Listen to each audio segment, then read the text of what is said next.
નમો અરિહંતાણં નમો સિદ્ધાણં નમો હયવિયાણં નમો ઉજ્જયાણં નમો લોયે સૌસાહુનં અસપંચનમોકારો સર્વપાવપનાશનો મંગલાણં ચ સૌવર્ચે પરમં અવૈમંગલં અજ્ઞાનતિમિરંધાનાં જ્ઞાનાંજનશલાકયા ચક્ષુન્મીલિतं येन તસ્મૈ શ્રીગુરુવે નમઃ મુખાદિવ્યાકુક્ષિરત્નં શબ્દજિતવર્યાત્મજં શ્રીરાજચંદ્રયહું વંદે તત્વલોચનદાયકં પ્રભુતત્વલોચનદાયકં.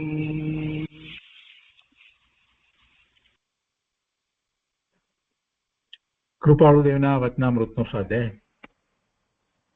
એમાં આપણે મોક્ષ માળાનો સ્વાધ્યાય કરી રહ્યા છીએ. એમાં શિક્ષા પાઠ 29 સુધી સ્વાધ્યાય કર્યો છે. આજે શિક્ષા પાઠ 30 થી આગળ સ્વાધ્યાય શરૂ કરીએ છીએ. શિક્ષા પાઠ 29 ની અંદર કૃપાળુદેવે સર્વ જીવની રક્ષા, ભાગ પહેલો, સર્વ જીવની રક્ષાની વાત કરી અને પછી આ શિક્ષા પાઠમાં એટલે કે 30મા શિક્ષા પાઠમાં એનો બીજો ભાગ કે છે સર્વજીવની રક્ષા ભાગ બીજો. તો એમાં એક ઉદાહરણ આપે છે. એમ કહ્યું હતું કે એમ જ તત્વબોધને માટે યૌક્તિક ન્યાયથી અનાર્ય જેવા ધર્મમતવાદીઓને શિક્ષા આપવાનો વખત મળે તો આપણે કેવા ભાગ્યશાળી. અને એને માટે પહેલા એમ કહ્યું કે સર્વજીવની રક્ષા કરવા માટે એક બોધદાયક ઉત્તમ યુક્તિ બુદ્ધિશાળી અભયકુમારે કરી હતી. તે આવતા પાઠમાં કહું છું. તો હવે આ 30મા પાઠમાં એ વાત આવે છે. મગધ દેશની રાજગ્રહી નગરીનો અધિરાજા શ્રેણિક એક વખતે સભા ભરીને બેઠો હતો. પ્રસંગોપાત વાતચીતના પ્રસંગમાં માંસ લુબ્ધ સામંતો હતા. તે બોલ્યા કે હમણાં માંસની વિશેષ સસ્તાઈ છે. આ વાત અભયકુમારે સાંભળી. એ ઉપરથી એ હિંસક સામંતોને બોધ દેવાનો તેણે નિશ્ચય કર્યો. અભયકુમાર માટે તો ઘણી બધી વાત છે. એ શ્રેણિક મહારાજાના પુત્ર હતા અને એમના એ પ્રધાન પણ હતા. અને એમણે તો કેટલા બધા કામો એવા કર્યા છે જે એ રાજ્યને માટે, બીજાઓને માટે, બધાને માટે ખૂબ ઉપયોગી સાબિત થયા છે. ખૂબ ધર્મિષ્ઠ હતા. અભયકુમાર પોતે ખૂબ ધર્મિષ્ઠ હતા. જૈન ધર્મ પાળતા હતા. અહીંયા કહે છે કે આ વાત અભયકુમારે સાંભળી. એ ઉપરથી એ હિંસક સામંતોને બોધ દેવાનો અભયકુમારે નિશ્ચય કર્યો. સાંજે સભા વિસર્જન થઈ રાજા અંતઃપુરમાં ગયા. ત્યાર પછી કર્તવ્ય માટે જેણે જેણે માંસની વાત ઉચ્ચારી હતી તેને ઘેર અભયકુમાર પોતે ગયા. અભયકુમાર જાતે ગયા. તેને ઘેર અભયકુમાર ગયા. જેને ઘેર જાય ત્યાં સત્કાર કર્યા પછી તેઓ પૂછવા લાગ્યા કે આપ શા માટે પરિશ્રમ લઈ અમારે ઘેર પધાર્યા? અભયકુમારે કહ્યું, મહારાજા શ્રેણિકને અકસ્માત મહારોગ ઉત્પન્ન થયો છે. વૈદ્ય ભેળા કરવાથી તેમણે કહ્યું કે કોમળ મનુષ્યના કાળજાનું 1.25 ભાર માંસ હોય તો આ રોગ મટે. 8.5 આંક ભાર એટલે 1.25 પૈસા ભાર. તમે રાજાના પ્રિય માન્ય છો, માટે તમારે ત્યાં એ માંસ લેવા આવ્યો છું. સામંતે વિચાર્યું કે કાળજાનું માંસ હું મુવા સિવાય એટલે મર્યા વિના સી રીતે આપી શકું. એથી અભયકુમારને પૂછ્યું, મહારાજ, એ તો કેમ થઈ શકે? એમ કહી પછી અભયકુમારને કેટલુંક દ્રવ્ય પોતાની વાત રાજા આગળ નહીં પ્રસિદ્ધ કરવા આપ્યું.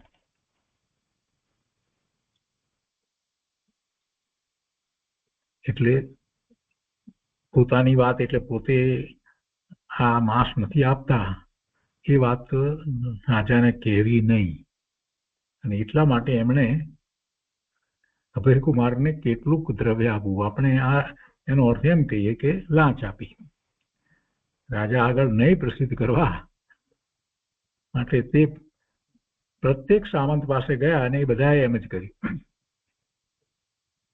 તે અભયકુમાર એ લેતા ગયા. એમ સઘળા સામંતોને ઘેર અભયકુમાર ફરી આવ્યા. સઘળા માંસ ન આપી શક્યા અને પોતાની વાત છુપાવવા દ્રવ્ય આપ્યું. પછી બીજે દિવસે જ્યારે સભા વેળી થઈ ત્યારે સઘળા સામંતો પોતાને આસને આવીને બેઠા. રાજા પણ સિંહાસન પર બિરાજ્યા હતા. સામંતો આવીને ગઈકાલનું કુશળ પૂછવા લાગ્યા. રાજાને કુશળતા પૂછવા લાગ્યા, કેમ કે રાજાને તો રોગ એમ અભયકુમારે કહ્યું હતું ને. રાજા એ વાતથી વિસ્મિત થયો. અભયકુમાર પણ જોયું. સૈનિકમાં રાજાને તો આશ્ચર્ય જ લાગે ને કે આ કેમ બધા ખબર પૂછે છે, કુશળતા પૂછે છે. એટલે એમણે અભયકુમાર તરફ જોયું. એટલે અભયકુમાર બોલ્યા, મહારાજ, કાલે આપના સામંતો સભામાં બોલ્યા હતા કે હમણાં માંસ સસ્તું મળે છે, તેથી હું તેઓને ત્યાં લેવા ગયો હતો. ત્યારે સઘળાએ મને બહુ દ્રવ્ય આપ્યું, પણ કાળજાનું 1.25 પૈસા ભાર માંસ ના આપ્યું. બધાએ મને બહુ દ્રવ્ય આપ્યું, પરંતુ કાળજાનું 1.25 પૈસા ભાર માંસ ના આપ્યું. ત્યારે એ માંસ સસ્તું કે મોંઘું? બધા સામંતો સાંભળીને શરમથી નીચું જોઈ ગયા. કોઈથી કંઈ બોલી શકાયું નહીં. પછી અભયકુમારે કહ્યું, આ કંઈ મેં તમને દુઃખ આપવા કર્યું નથી, પરંતુ બોધ આપવા કર્યું છે. આપણને આપણા શરીરનું માંસ આપવું પડે તો અનંત ભય થાય છે, કારણ આપણા દેહની આપણને પ્રિયતા છે. તેમ જે જીવનું તે માંસ હશે તેનો પણ જીવ તેને ભાલો હશે. જેમ આપણે અમૂલ્ય વસ્તુઓ આપીને પણ પોતાનો દેહ બચાવીએ છીએ, તેમ તે બિચારા પામર પ્રાણીઓને પણ હોવું જોઈએ. આપણે સમજણવાળા બોલતા ચાલતા પ્રાણીઓ છીએ, તે બિચારા અવાચક અને અણસમજણવાળા પ્રાણી છે. એવા અણસમજણવાળા પ્રાણી છે, અને એ બધા બિચારા બોલી શકતા નથી. કોઈક રીતે વિરોધ કરવા આવે તો શું વિરોધ કરી શકે? પકડી એને તો મારી નાખે, કાપી નાખે. અરે કેટલા કતલખાના, અમેરિકામાં કેટલા કતલખાના, કેટલી ગાયો ને બીજા પ્રાણીઓ બધાની કતલ થઈ રહી છે. ભારતમાં પણ એવા કતલખાનાઓ છે, પણ અહીંના જેટલા નહીં. પરદેશમાં વધારે લોકો વધારે માંસાહારી છે, અને એ સમજતા પણ નથી, સમજવા માંગતા નથી. કેટલાક બાળકો બિચારા જે નાના હોય છે, એ લોકોને જ્યારે આ વાત કરવામાં આવે ત્યારે એમાંના કેટલાક બાળકો માંસ ખાવાનું છોડી દે છે, પણ પછી મોટા થતા સુધીમાં પાછા ઘરમાં જે ચાલતું હોય એ પ્રમાણે એ પણ માંસ ખાતા થઈ જાય છે. આપણા જૈનોએ અહીંયા અમેરિકામાં પણ એવા કંઈક પ્રયત્નો કર્યા છે કે જેથી કરી અને માંસ વિના પણ કે સારી રીતે બધી જ પ્રોટીન વગેરે એની જરૂરિયાતો બધી પૂરી થઈ શકે છે એવો પ્રચાર વગેરે કર્યો છે. અને વિગન ફૂડ માટે એનો પણ પ્રયત્ન કર્યો છે કે જે અમુક સ્કૂલમાં વગેરેમાં જ્યાં જે આપવામાં આવતું હોય તો એમાં એક દિવસ શરૂઆત કરી છે કે એક દિવસ કે વિગન ફૂડ અમે અમારા તરફથી આપીશું એમ કરી. અને એક આખી આ તો એક એવી વાત છે કે જેનો ખૂબ પ્રચાર થવો જોઈએ અને બધાને એ સમજાવવું જોઈએ. કેટલાય લોકોને તો ખબર નથી કે આ કેવી રીતે માંસ આવે છે. કેટલાય લોકોને તો એમ ખબર નથી, કેટલાય લોકોને એમ થતું નથી કે આમાં કેવી રીતે આ પ્રાણીઓને કાપી નાખવામાં આવે છે. આ બધી વાતની ખબર નથી. એ એક વખત જુએ તો એમાંના કેટલાય લોકો તો બદલાઈ જાય. એ પ્રાણીઓની પીડા જુએ, એમને જે રીતે કાપી નાખવામાં આવે છે, જે જુએ એ નિર્દય રીતે બધું જે થઈ રહ્યું છે એ જુએ તો ઘણા લોકો બદલાઈ જાય, ઘણા ફરી જાય. કઈ બધાને માંસ ખાવું જ છે એવી વાત નથી, પણ અહીંયા પહેલેથી જે સ્કૂલથી માંડીને બધે એ જ ખોટી વાતનો જ પ્રચાર કરવામાં આવ્યો છે. અને એમ જ કહે છે કે માંસ ખાધા વિના તો શક્તિ આવે નહીં વગેરે વગેરે. પણ એક વાત સાદી સીધી સરળ વાત સમજતા નથી કે હાથી જેવું મોટું પ્રાણી, સૌથી બળવાન પ્રાણી, જે એક વખત સૂંઢમાં સિંહને પણ પકડીને ફેંકી દે એટલું બળવાન પ્રાણી જે છે એ શાકાહારી છે, ઘાસ ખાય છે, પાંદડા ખાય છે, પણ માંસ નથી ખાતો. તો અહીંયા એ વાત છે. અભયકુમારને તો એ વાત લાગે જ ને, આપણને તો જૈનને તો એ વાત સાંભળીને અરીડાટી થાય. અને અહીંયા એ સમજાવી રહ્યા છે કે એ જીવને પણ પોતાના શરીર પ્રત્યે એટલો જ અનુરાગ છે, તમને જેટલો છે તેટલો. તમને જરાક શરીરમાં કાંઈ પણ થાય તો દુઃખ લાગે છે, તો એ બિચારાને કાપી અને એનું માંસ તમે ખાઓ એ કઈ વાત બરાબર નથી એમ કહી રહ્યા છે કે તમે જે જીવનું તે માંસ હશે તેનો પણ જીવ તેને વાલો હશે ને. તમે જે જીવનું માંસ ખાવ છો તો એ જીવ જેનું માંસ હશે એ જીવને, એ પ્રાણીને એનો જીવ વાલો હશે, એનું શરીર વાલું હશે. જેમ આપણે અમૂલ્ય વસ્તુઓ આપીને પણ પોતાનો દેહ બચાવીએ છીએ, તેમ તે બિચારા પામર પ્રાણીઓને પણ હોવું જોઈએ. અને એવી જરૂર શું છે? શાકાહારી ખોરાક કેટલો બધો ઉપલબ્ધ છે, વિચાર જ કરતા નથી. આપણે સમજણવાળા બોલતા ચાલતા પ્રાણી છીએ, તે બિચારા અવાચક અને અણસમજણવાળા છે. તેમને મોતરૂપ દુઃખ આપીએ તે કેવું પાપનું પ્રબળ કારણ છે. એવા પાપ કરનાર નરકમાં જાય છે, એવી અનુમોદના કરનાર પણ નરકમાં જાય છે. જાણતા અજાણતા પણ એવી અનુમોદના ન કરવી. કોઈ માંસાહારી હોય તો એમ નહીં કે એ કઈ ખાતો હોય ભલે ખાતો, એવા શબ્દો આપણે બોલીએ પણ નહીં. એ હોય જ નહીં, એ વસ્તુ જ બરાબર નથી. એ છે કે તેમને મોતરૂપ દુઃખ આપીએ તે કેવું પાપનું પ્રબળ કારણ છે. આપણે આ વચન નિરંતર લક્ષમાં રાખવું કે સર્વ પ્રાણીને પોતાનો જીવ વહાલો છે અને સર્વ જીવની રક્ષા કરવી એ જેવો એકે ધર્મ નથી. દયા ધર્મ છે, અભયદાન ધર્મ છે, અહિંસા ધર્મ છે. અભયકુમારના ભાષણથી શ્રેણિક મહારાજા સંતોષાયા, સગળા સામંતો પણ બોધ પામ્યા.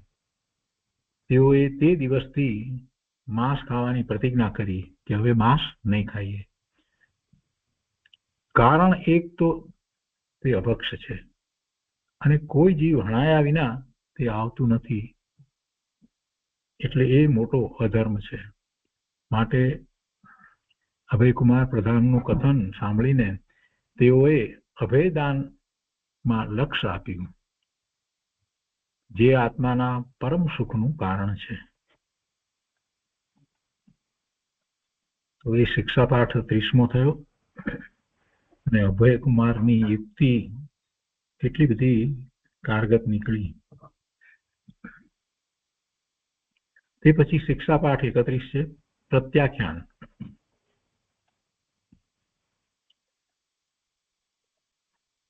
કૃપાળુદેવ લખે છે, કે પચખાણ નામનો શબ્દ વારંવાર તમારા સાંભળવામાં આવ્યો છે. એનો મૂળ શબ્દ પ્રત્યાખ્યાન છે અને તે અમુક વસ્તુ ભણી ચિત્ત ન કરવું એવો જે નિયમ કરવો તેને બદલે વપરાય છે. પ્રત્યાખ્યાન કરવાનો હેતુ, પચખાણ કરવાનો હેતુ મહા ઉત્તમ અને સૂક્ષ્મ છે. પ્રત્યાખ્યાન નહીં કરવાથી ગમે તે વસ્તુ ન ખાઓ કે ન ભોગવો તો પણ તેથી સંવરપણું નથી, કારણ કે તત્વરૂપે કરીને ઈચ્છાનું રૂંધન કર્યું નથી. પ્રત્યાખ્યાન નહીં કરવાથી એટલે એવા પચખાણ નહીં લેવાથી ગમે તે વસ્તુ ન ખાઓ કે ન ભોગવો તો પણ તેથી સંવરપણું નથી, કારણ કે તત્વરૂપે કરીને ઈચ્છાનું રૂંધન કર્યું નથી. એટલે કે ઈચ્છા ને તત્વરૂપે રોધી નથી, એને છોડ્યું નથી ને, પચખાણ લીધા નથી ને. એટલે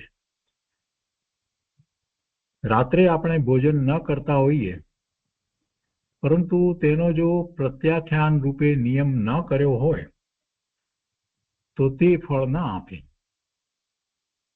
કારણ આપણી ઈચ્છા ખુલ્લી રહી. જેમ ઘરનું બારણું ઉગાડું હોય અને શ્વાન આદિક જનાવર કે મનુષ્ય ચાલ્યું આવે તેમ ઈચ્છાના દ્વાર ખુલ્લા હોય તો તેમાં કર્મ પ્રવેશ કરે છે. એટલે કે એ ભણી આપણા વિચાર છૂટી જાય છે. એટલે પચખાણ લેવા, એમ પ્રત્યાખ્યાન કરવું એટલે તમે એ બંધ કરી, એ દ્વાર બંધ કર્યા. કૃપાળદેવ વાતને બહુ સરસ રીતે અહીંયા સમજાવે છે. એટલે એનો અર્થ એ થયો કે એ ભણી આપણા વિચાર છૂટી જાય છે, ઈચ્છાના દ્વાર એ માટે બંધ થયા. ઈચ્છાના દ્વાર ખુલ્લા હોય તો તેમાં ઈચ્છાને કારણે કર્મ પ્રવેશ કરે, એટલે કે એ ભણી આપણા વિચાર છૂટી જાય છે તો તે કર્મ બંધનનું કારણ છે. અને જો પ્રત્યાખ્યાન હોય, પચખાણ લીધા હોય તો પછી એ ભણી દ્રષ્ટિ કરવાની ઈચ્છા થતી નથી. જેમ આપણે જાણીએ છીએ કે વાસાનો મધ્ય ભાગ, પીઠનો મધ્ય ભાગ આપણાથી જોઈ શકાતો નથી, માટે એ ભણી આપણે દ્રષ્ટિ પણ કરતા નથી.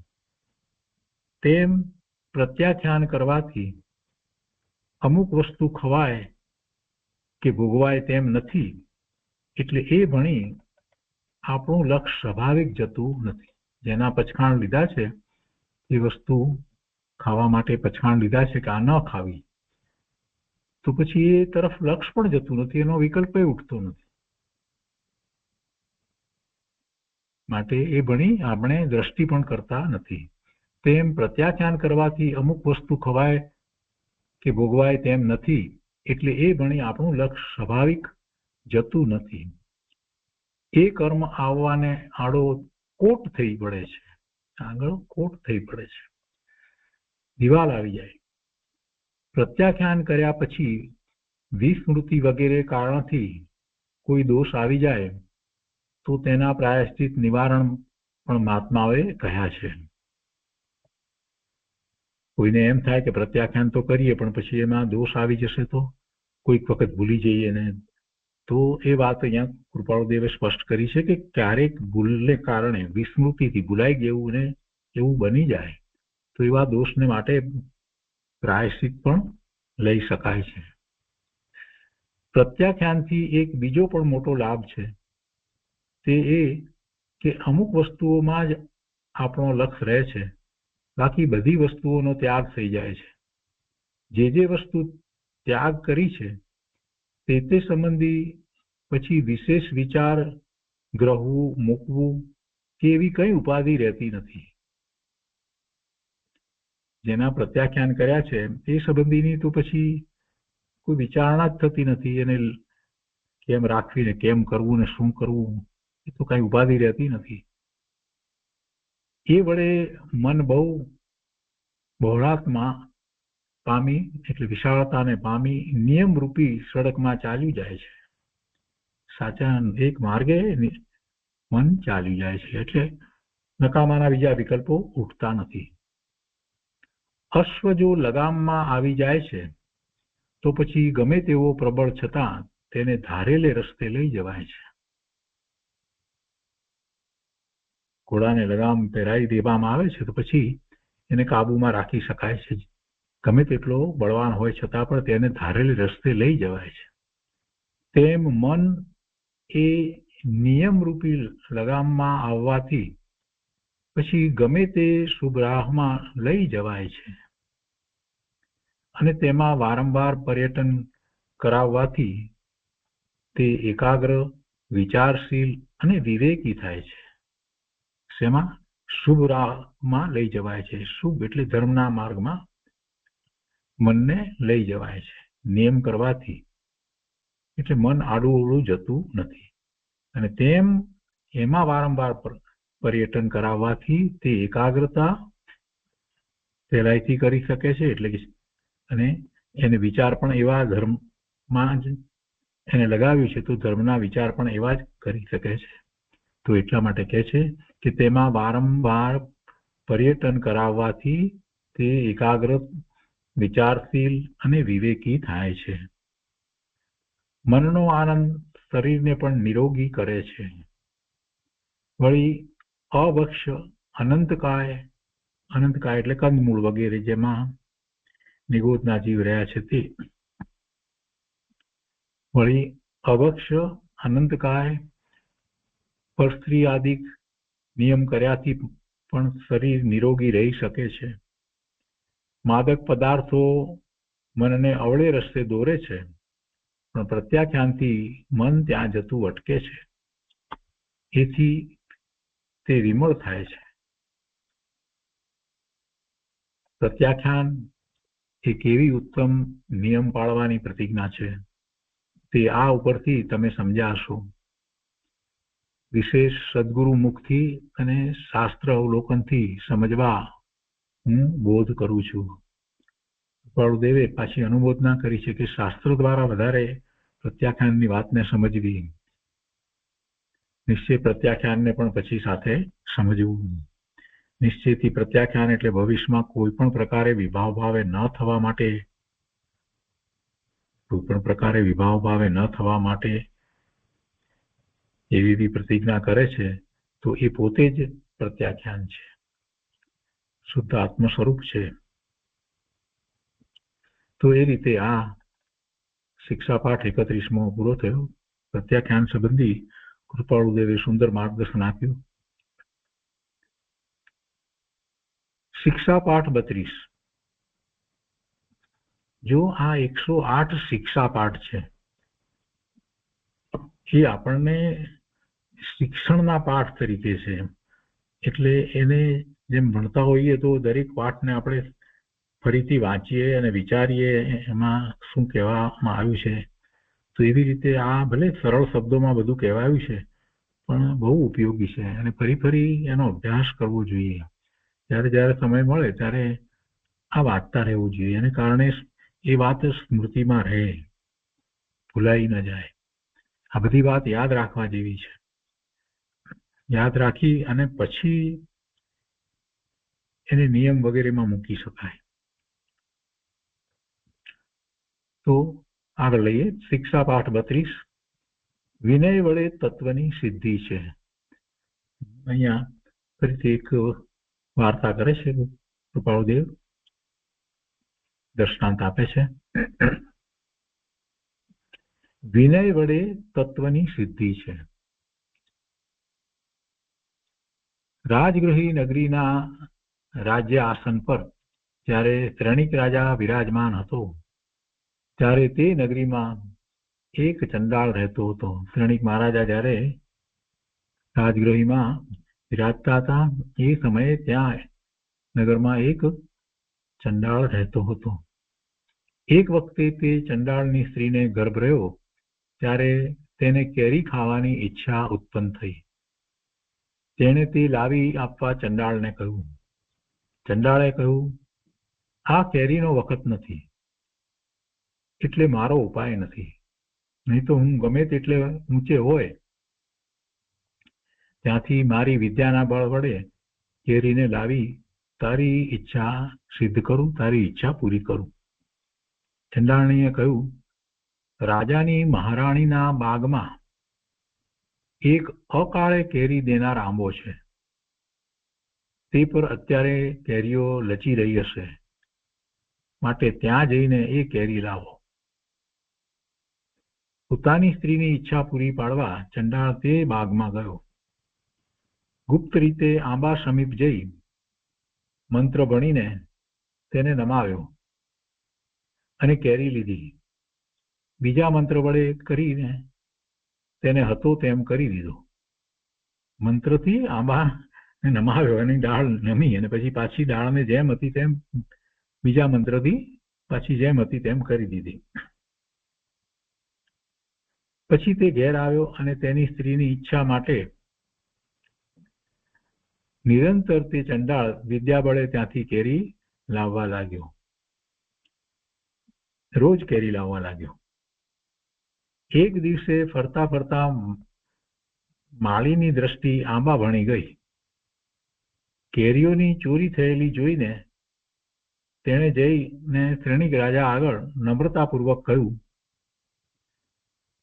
અને શ્રેણિકની આજ્ઞાથી અભયકુમાર નામના બુદ્ધિશાળી પ્રધાને યુક્તિ વડે તે ચંડાળને શોધી કાઢ્યો.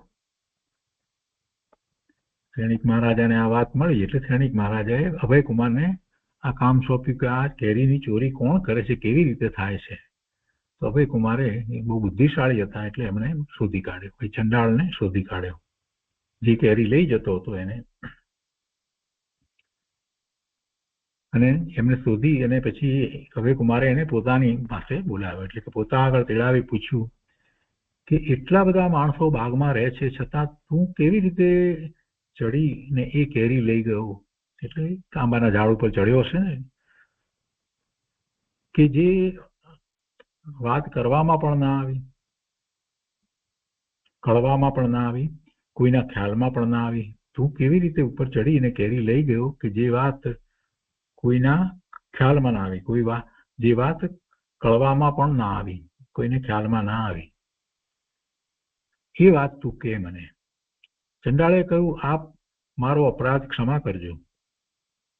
હું સાચું બોલી જઉં છું કે મારી પાસે એક વિદ્યા છે, તેના યોગથી હું એ કેરીઓ લઈ શક્યો.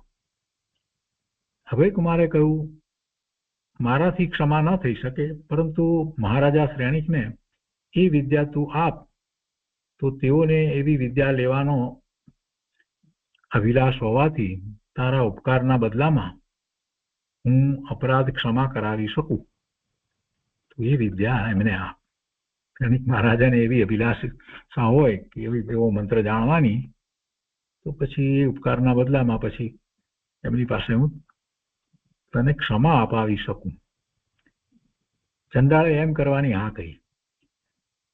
પછી અભયકુમારે ચંડાળને શ્રેણિક રાજા જ્યાં સિંહાસન પર બેઠા હતા ત્યાં લાવીને સામે ઉભો રાખ્યો અને સઘળી વાત રાજાને કહી બતાવી. એ વાતની રાજાએ હા કહી. ચંડાળે પછી સામા ઉભા રહી અને થરથર તે પગે ધ્રુજતા શ્રેણિક મહારાજાને તે વિદ્યાનો બોધ આપવા માંડ્યો. પણ તે બોધ લાગ્યો નહીં. ઝડપથી ઉભા થઈ અભયકુમાર બોલ્યા, મહારાજ, આપને જો એ વિદ્યા અવશ્ય શીખવી હોય તો સામા આવી ઉભા રહો અને એને એટલે પેલા ચંડાળને સિંહાસન આપો. રાજાએ વિદ્યા લેવા ખાતર એમ કર્યું તો તત્કાળ વિદ્યા સાધ્ય થઈ. એટલે કે આવો વિનય કર્યો. વિદ્યા આપનાર એ ગુરુ કહેવાય, અને ગુરુનો વિનય કરીએ તો વિદ્યા પ્રાપ્ત થાય. એમ અહીંયા આખી વાત કરવી હતી. વાર્તાનો આખો સાર એ છે. અને શ્રેણિક મહારાજા જેવા પણ એવો વિનય કરી અને એ વિદ્યા એમને પ્રાપ્ત કરી. પેલો ચંડાળ છે એની પાસેથી પણ વિદ્યા લેવાની છે, તો વિદ્યા જેની પાસેથી લેવી હોય એનો વિનય કરવો જોઈએ. કૃપાળુદેવે આ વાત અહીંયા લખી. હવે કહે છે કે આ વાત માત્ર બોધ લેવા માટે છે. એક ચંડાળનો પણ વિનય કર્યા વગર શ્રેણી મહારાજા જેવા રાજાને વિદ્યા સિદ્ધ ન થઈ તો તેમાંથી તત્વ એ ગ્રહણ કરવાનું છે કે સદવિદ્યાને સાધ્ય કરવા વિનય કરવું. સદવિદ્યાને સાધ્ય કરવા વિનય કરવું. આત્મવિદ્યા પામવા નિર્ગ્રંથ ગુરુનો જો વિનય કરીએ તો કેવું મંગળદાયક થાય. વિનય સહિત જ નિર્ગ્રંથ ગુરુના વિનય સહિત જ વિદ્યાની પ્રાપ્તિ થાય. એ વિના વિદ્યાની પ્રાપ્તિ ન થાય. કોઈ એમ માને કે અમે શાસ્ત્ર વાંચી લઈએ એટલે અમને આવડી જાય ને અમે પણ હોશિયાર, તો એમ વસ્તુનું સ્વરૂપ નથી. વિનય એ ઉત્તમ વશીકરણ છે. ઉત્તરાધ્યાયનમાં ભગવાને વિનયને ધર્મનું મૂળ કઈ વર્ણવ્યો છે. ગુરુનો, મુનિનો, વિદ્વાનનો, માતા પિતાનો અને પોતાથી વડાનો એટલે પોતાથી મોટા હોય એમનો વિનય કરવો એ આપણી ઉત્તમતાનું કારણ છે. એ જ આપણી સંસ્કૃતિ છે અને એ અહીંયા તો કૃપાળુદેવ કહે છે કે આપણી ઉત્તમતાનું કારણ છે. વિનય કરનાર મોટો છે.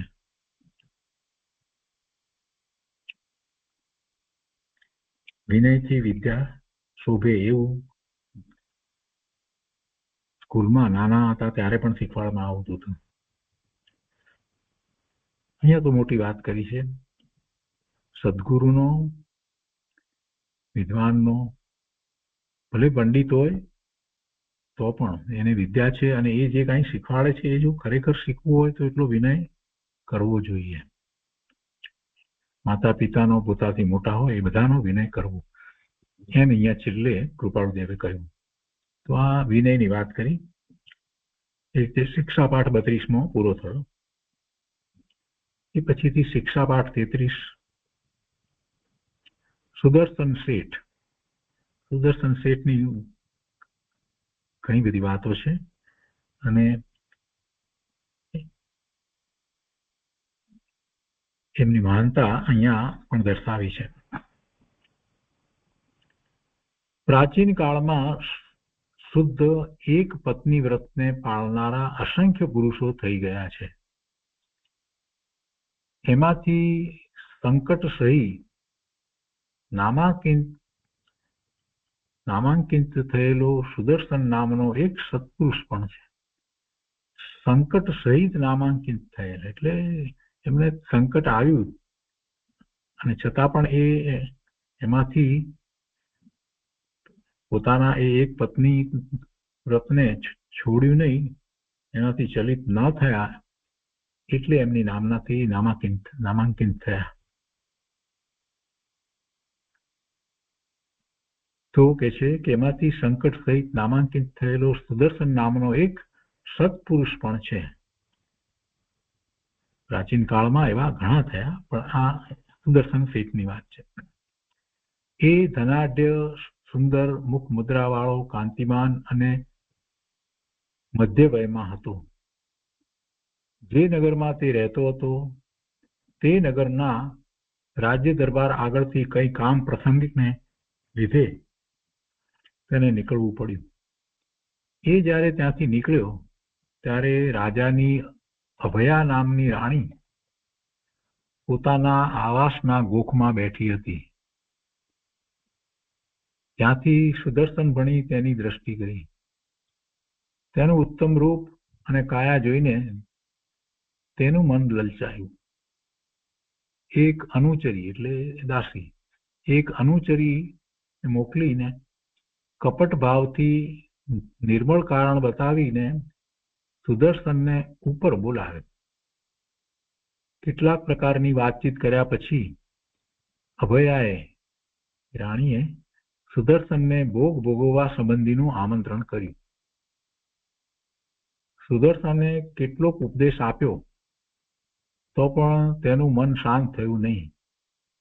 છેવટે કંટાળીને સુદર્શને યુક્તિથી કહ્યું, બહેન, હું પુરુષત્વમાં નથી. તો પણ રાણીએ અનેક પ્રકારના હાવભાવ કર્યા. એ સઘળી કામ ચેષ્ટાથી સુદર્શન ચડ્યો નહીં. એથી કંટાળી જઈને રાણીએ તેને જતો કર્યો. હવે આ વાત થઈ ગઈ ત્યાર પછીથી આગળ કેટલાક વખત પછીની વાત કહે છે કે એક વાર એ નગરમાં ઉજાણી હતી. તેથી નગર બહાર નગરજનો આનંદથી આમ તેમ ભમતા હતા. ધામધૂમ મચી રહી હતી. સુદર્શન શેઠના 6 દેવકુમાર જેવા પુત્રો પણ ત્યાં આવ્યા હતા. અભયા રાણી કપિલા નામની દાસી સાથે ઠાઠમાઠથી ત્યાં આવી હતી. સુદર્શનના દેવપુતળા જેવા 6 પુત્રો તેના જોવામાં આવ્યા. કપિલાને તેણે પૂછ્યું, આવા રમ્ય પુત્રો કોના છે? કપિલાએ સુદર્શન શેઠનું નામ આપ્યું. એ નામ સાંભળીને રાણીની છાતીમાં કટાર ભોંકાઈ, એટલે એને ખૂબ દુઃખ થયું, આંચકો લાગ્યો. તેને કાળી ઘા વાગ્યો. સઘળી ધામધૂમ વીતી ગયા પછી માયા કથન ગોઠવીને અભયાએ અને તેની દાસીએ મળી રાજાને કહ્યું કે તમે માનતા હશો કે મારા રાજ્યમાં ન્યાય અને નીતિ વર્તે છે, દુર્જનોથી મારી પ્રજા દુઃખી નથી, પરંતુ તે સઘળું મિથ્યા છે. અંતઃપુરમાં પણ દુર્જનો પ્રવેશ કરે ત્યાં સુધી હજુ અંધેર છે, તો પછી બીજા સ્થળ માટે પૂછવું પણ શું? તમારા નગરના સુદર્શન શેઠે મારી કને ભોગનું આમંત્રણ કર્યું. નહીં કહેવા યોગ્ય કથનો મારે સાંભળવા પડ્યા, પણ મેં તેનો તિરસ્કાર કર્યો. એથી વિશેષ અંધારું કયું કહેવાય? જો જેને આ વિષય વાસના હોય છે ને, એ ક્યાં સુધી જઈ શકે છે? એને ખબર પડી કે આ સુદર્શન શેઠે તો ખોટું કહ્યું હતું કે પુરુષત્વમાં નથી, એને તો 6 દીકરા છે, અને એટલે એને કારમો ઘા વાગ્યો હું, અને બસ હવે એનો બદલો લઉં અને એને કંઈક કરું, એટલું બધું. અને એને માટે થઈને કેટલું બધું એ અસત્ય બોલીને રાજાને કેવી રીતે ચડાવે છે. જો રાજા મૂળે કાનના કાચા હોય છે, એ તો જાણે સર્વમાન્ય વાત છે. બધા જ કહે છે કે રાજા વાજાને વાંદરા, એટલે રાજા બધાની વાત નથી, પણ મોટા ભાગે મૂળે કાનના કાચા હોય છે, એ તો જાણે સર્વમાન્ય છે. અને તેમાં વળી સ્ત્રીના માયાવી મધુરા વચન શું અસર ના કરે? એની રાણી રાજાની એ જયારે કહેતી હોય તો પછી એની અસર થયા એના રહે નહીં. એમણે તો એ વાત સાંભળી એટલે શું થયું તો કે છે કે તાતા તેલમાં ટાઢાળ જળ જેવા વચનથી રાજા ક્રોધાયમાન થયા. ઉકળતું તેલ હોય એની અંદર પાણી છાંટીએ ને આમ તો કેવું થાય, એવી રીતે રાજા ક્રોધાયમાન થયો. સુદર્શનને સૂળીએ ચડાવી દેવાની તત્કાળ તેણે આજ્ઞા કરી દીધી, અને તે પ્રમાણે સઘળું થઈ પણ ગયું. માત્ર સૂળીએ સુદર્શન બેસે એટલી વાર હતી. ગમે તેમ હો, પણ સૃષ્ટિના જગતના દિવ્ય ભંડારમાં અજવાળું છે. સત્યનો પ્રભાવ ઢાંક્યો રહેતો નથી. સુદર્શનને સૂળીએ બેસાડ્યો કે સૂળી ફીટીને તેનું જળહળતું સોનાનું સિંહાસન થયું, અને દેવ દુદુંબીના નાદ થયા. સર્વત્ર આનંદ વ્યાપી ગયો. સુદર્શનનું સત્ય શિયળ વિશ્વમંડળમાં ઝળકી ઉઠ્યું. સત્ય શિયળનો સદા જય છે. શિયળ અને સુદર્શનની ઉત્તમ દ્રઢતા એ બંને આત્માને પવિત્ર શ્રેણીએ ચડાવે છે. તો આ રીતે સુદર્શન શેઠની વાત કરી અને શિયળની વાત કરી.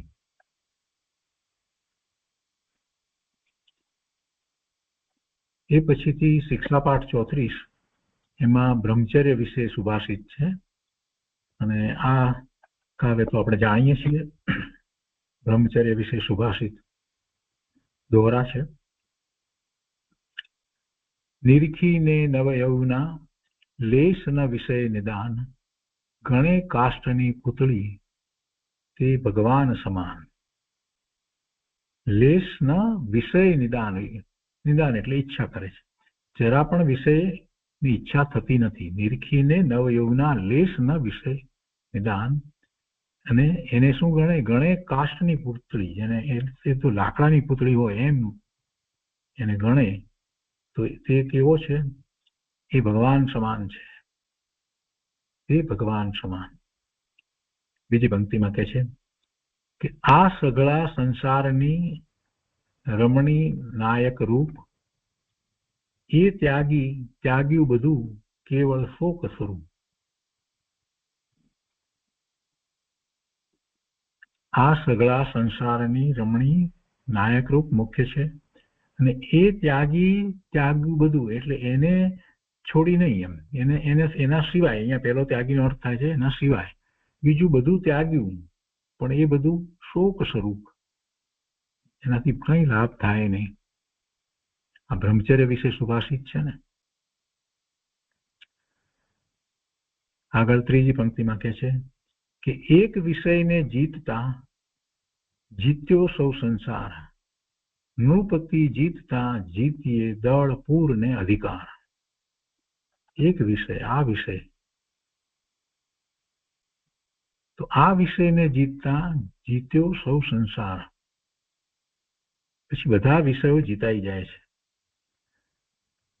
નૃપતિ, જેમ ઉદાહરણ આપ્યું છે, જેમ રાજાને જીતીએ તો પછી એનું સૈન્ય પણ જીતાઈ જાય, એના નગર પૂર એ બધું પણ જીતાઈ જાય, અને બધા જ અધિકાર પણ પ્રાપ્ત થઈ જાય. તો એક વિષયને જીતતા જીત્યો સૌ સંસાર, નૃપતિ જીતતા જીતીએ દળ પૂર ને અધિકાર. ચોથી પંક્તિમાં કહે છે કે વિષય રૂપ અંકુરથી ટળે જ્ઞાન ને ધ્યાન. અંકુર છે તો પછી એ ફૂલશે, છોડ થશે, વૃક્ષ થશે, વધશે ને. અંકુર છે તો પછી તો, એટલે વિષય રૂપ અંકુરથી ટળે જ્ઞાન ને ધ્યાન. લેશ મદિરા પાનથી છાકે જેમ અજ્ઞાન. દારૂ પીવાથી એ છાકટો થઈ જાય અને બધું જ્ઞાન ભૂલી જાય.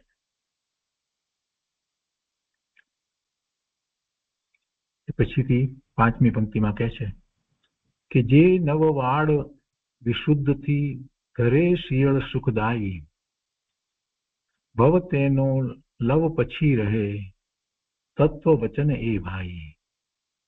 નવવાડથી બ્રહ્મચર્ય પાળવાની વાત છે, અને શાસ્ત્રમાં એ બધું આપ્યું છે. અહીંયા શિક્ષાપાઠ 69 ની અંદર એ પછી વાત આગળ આવશે, નવવાડ પૂર્વ બ્રહ્મચર્યની વાત. તો કે છે કે જે નવવાડ વિશુદ્ધથી ઘરે શિયળ સુખદાયી બ્રહ્મચર્ય પાળે છે, તો ભવ તેનો લવ પછી રહે. પછી ભવ કહેવા માત્ર એટલે બહુ જ ઓછો ભવ રહે, ઓછા ભવ રહે. તત્વ વચન એ ભાઈ, એ તત્વ વચન છે એટલે દિનેશ્વરનું વચન છે. સુંદર શિયળ સુરતરુ મન વાણી ને દેહ, જે નર નારી સેવશે અનુપમ ફળ લે તે. સુરતરુ એટલે કલ્પવૃક્ષ, સુંદર શિયળ સુરતરુ એ કલ્પવૃક્ષ સમાન છે. મન વાણી ને દેહ, જે નર નારી સેવશે એવા શિયળને, બ્રહ્મચર્યને, તો એ અનુપમ ફળને પામશે. અને છેલ્લી સાતમી પંક્તિમાં કહે છે કે પાત્ર વિના વસ્તુ ન રહે, પાત્રે આત્મિક જ્ઞાન, પાત્ર થવા સેવો સદા બ્રહ્મચર્ય મતિમાન.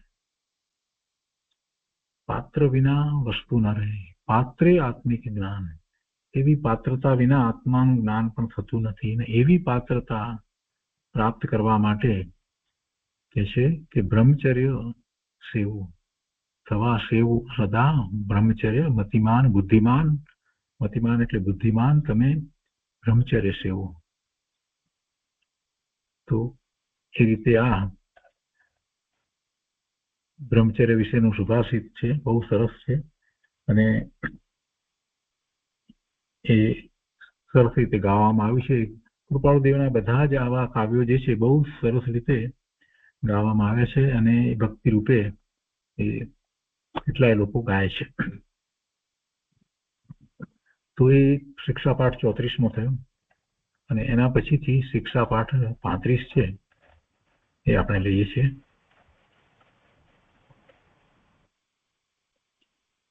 નવકાર મંત્ર. શિક્ષાપાઠ 35 નવકાર મંત્ર. નમો અરિહંતાણમ નમો સિદ્ધાણમ નમો આયર્યાણમ નમો ઉવજ્જાયાણમ નમો લોય સૌવ સાહુણમ. આ પવિત્ર વાક્યોને નિર્ગ્રંથ પ્રવચનમાં નવકાર, નમસ્કાર મંત્ર કે પંચ પરમેષ્ઠી મંત્ર કહે છે. એને નવકાર પણ કહે, નવકાર મંત્ર, નમસ્કાર મંત્ર કહે છે અને પંચ પરમેષ્ઠી મંત્ર પણ કહે છે.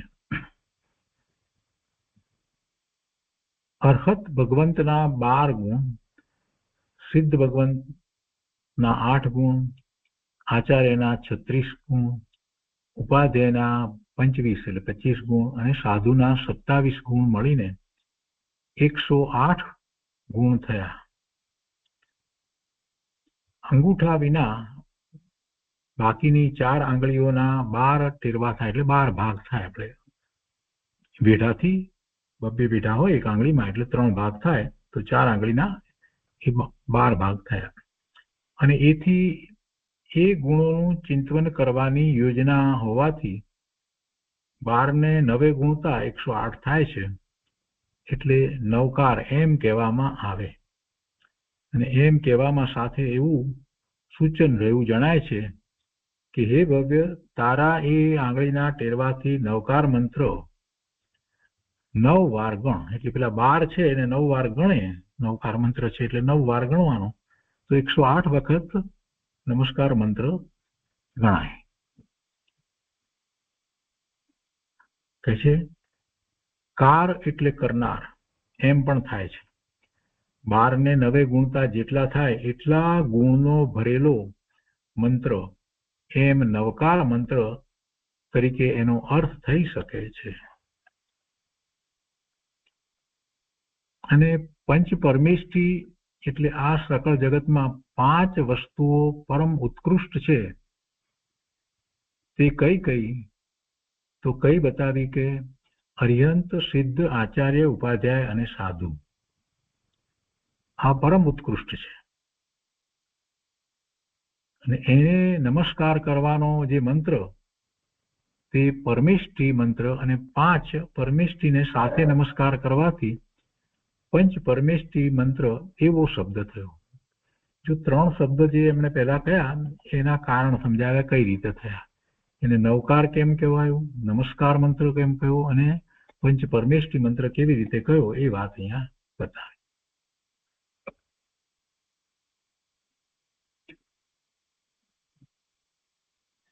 પંચ પરમેષ્ઠીને સાથે નમસ્કાર હોવાથી પંચ પરમેષ્ઠી મંત્ર એવો શબ્દ થયો. હવે કહે છે કે આ મંત્ર અનાદિ સિદ્ધ મનાય છે.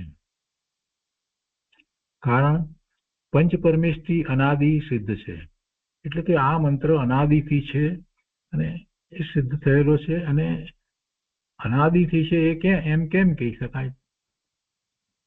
કારણ કે પંચ પરમેષ્ઠી અનાદિથી સિદ્ધ છે. અનાદિથી આપણે પંચ પરમેષ્ઠીને માનીએ છીએ. કોઈ કાળ એવો નથી કે પંચ પરમેષ્ઠી ન હોય. તો પછી એમને નમસ્કારનો મંત્ર પણ એમ જ હોય. એટલે નમસ્કાર મંત્ર અનાદિનો છે. કોઈએ એની રચના કરી છે એમ પણ કહેવાતું નથી. કેમ કે રચના કરે તો એનો અર્થ એ થયો કે એની પહેલા હતો નહીં. પણ એવું તો કેવી રીતે બને? જો પંચ પરમેષ્ઠી છે તો પછી એમને નમસ્કારનો મંત્ર પણ હોય જ. આ મંત્ર અનાદિ સિદ્ધ મનાય છે કારણ પંચ પરમેષ્ઠી અનાદિ સિદ્ધ છે. એટલે એ 5 પાત્રો આદ્ય રૂપ નથી, એટલે કે આદિ રૂપ નથી. એમ એ 5 પાત્રો એટલે કે અરિહંત, સિદ્ધ, આચાર્ય, ઉપાધ્યાય અને સાધુ એ તો અનાદિથી છે. એ દશા જીવની એવી દશા, આત્માની એવી દશા એ અનાદિથી છે, આદિરૂપ નથી. પ્રવાહથી અનાદિ છે. અનાદિ છે એટલે એમ એવો પ્રવાહ ચાલ્યો આવે છે. દરેક એક એક વ્યક્તિગત જીવને માટે જોઈએ તો એને માટે એવી દશા પ્રગટ કરવી એની શરૂઆત થાય છે એટલે આદિ હોય છે. પરંતુ એ કઈ નવું નથી, એ પ્રવાહ રૂપે છે. કેમ કે અનંતકાળથી એવા પંચપરમેષ્ઠી થતા રહ્યા છે અને એમને નમસ્કાર પણ એ જ રીતે અનાદિથી છે. એટલે અને તેના જપનાર પણ અનાદિ સિદ્ધ છે. એથી એ જાપ પણ અનાદિ સિદ્ધ ઠરે છે. હવે પ્રશ્ન કરી અને કેટલીક વધારે સમજણ આપી છે. તે છે પ્રશ્ન કે એ પંચ પરમેષ્ઠી મંત્ર પરિપૂર્ણ જાણવાથી મનુષ્ય ઉત્તમ ગતિને પામે છે એમ સત્પુરુષો કહે છે. એ માટે તમારું શું મત છે? પંચ પરમેષ્ઠી મંત્ર પરિપૂર્ણ જાણવાથી એટલે કે એ મંત્રમાં જેમને નમસ્કાર કરવામાં આવ્યા છે તો એમનું સ્વરૂપ જાણી અને નમસ્કાર કરવામાં આવે ત્યારે સાચા નમસ્કાર થાય. એટલે એ પંચ પરમેષ્ઠી મંત્ર પરિપૂર્ણ જાણ્યો કહેવાય. તો એમ જાણવાથી મનુષ્ય ઉત્તમ ગતિને પામે છે. તો એમ સત્પુરુષો કહે છે. તો એ માટે તમારું શું મંતવ્ય છે, તમારું શું મત છે? ઉત્તરમાં કહે છે કે એક એવું ન્યાયપૂર્વક છે એમ હું માનું છું. કૃપાળુદેવ એનો ઉત્તર આપે છે. પ્રશ્ન કરનાર કોઈ છે તો એને ઉત્તર આપે છે કે એક એવું ન્યાયપૂર્વક છે, એમ જ છે, એમ હું માનું છું. તો પછી પ્રશ્ન કરે છે કે એને કયા કારણથી ન્યાયપૂર્વક કહી શકાય કે પંચ પરમેષ્ઠી મંત્ર પરિપૂર્ણ જાણવાથી મનુષ્ય ઉત્તમ ગતિને પામે છે એમ સત્પુરુષોએ કહ્યું છે. તો એ વાતને તમે પણ એમ કહો છો કે એ બરાબર છે, ન્યાયપૂર્વક છે, તો એ કયા કારણથી ન્યાયપૂર્વક કહી શકાય? તો ઉત્તરમાં કહે છે કે હા, એ તમને હું સમજાવું. મનની નિગ્રહતા અર્થે એક તો સર્વોત્તમ જગત ભૂષણના સત્ય ગુણનું એ ચિંતવન છે. મનની નિગ્રહતા અર્થે એક તો સર્વોત્તમ જગત ભૂષણના સત્ય ગુણનું એ ચિંતવન છે. તત્વથી જોતા વળી અરહંત સ્વરૂપ, સિદ્ધ સ્વરૂપ, આચાર્ય સ્વરૂપ, ઉપાધ્યાય સ્વરૂપ અને સાધુ સ્વરૂપ એનો વિવેકથી વિચાર કરવાનું પણ એ સૂચવન છે. કારણ કે પૂજવા યોગ્ય એવો સાથી છે એમ વિચારતા એઓના સ્વરૂપ, ગુણ ઇત્યાદિ માટે વિચાર કરવાની સત્પુરુષને તો ખરી અગત્ય છે. સાધકને પણ આ પંચપરમેષ્ઠીના સ્વરૂપને જેમ છે તેમ જાણવાની અને એ જ રીતે પછી એ સ્વરૂપને પ્રગટ કરવાની અંતરમાં ભાવના હોય છે. એટલે એ સ્વરૂપને જાણે એ દરેક સાધક જીવને માટે અતિ મહત્વનું છે. એ સ્વરૂપને જાણ્યા વિના સાચા નમસ્કાર થતા નથી. તો જેને નમસ્કાર કરીએ છીએ એના સ્વરૂપને જાણીએ છીએ તો પછી ખ્યાલ આવે છે કે એ તો એ આત્માનું સ્વરૂપ છે. તો હું પણ એવો આત્મા છું, તો મારું પણ એવું સ્વરૂપ છે. અને એમ જીવ સાચા પુરુષાર્થ તરફ વળે છે. પોતાનું એવું સ્વરૂપ છે એવો નિર્ણય કરી અને પછી સાચા પુરુષાર્થ તરફ વળી શકાય. પણ એવા સ્વરૂપને જાણે જ નહીં તો ક્યાંથી એવા સ્વરૂપની પ્રાપ્તિનો પુરુષાર્થ એને ઉપડે. દ્રવ્ય સંગ્રહની અંદર પણ આજે એ જ વાત હતી. પછી ગુરુદેવે એ જ વાત સમજાવી કે અર્યંત પરમાત્માને જો જાણતો જ નથી, સર્વજ્ઞ પરમાત્માને જાણતો નથી, સર્વજ્ઞતાને જાણતો નથી અને આમ નામ નમસ્કાર કરે છે તો એને કાંઈ ધર્મ થતો નથી.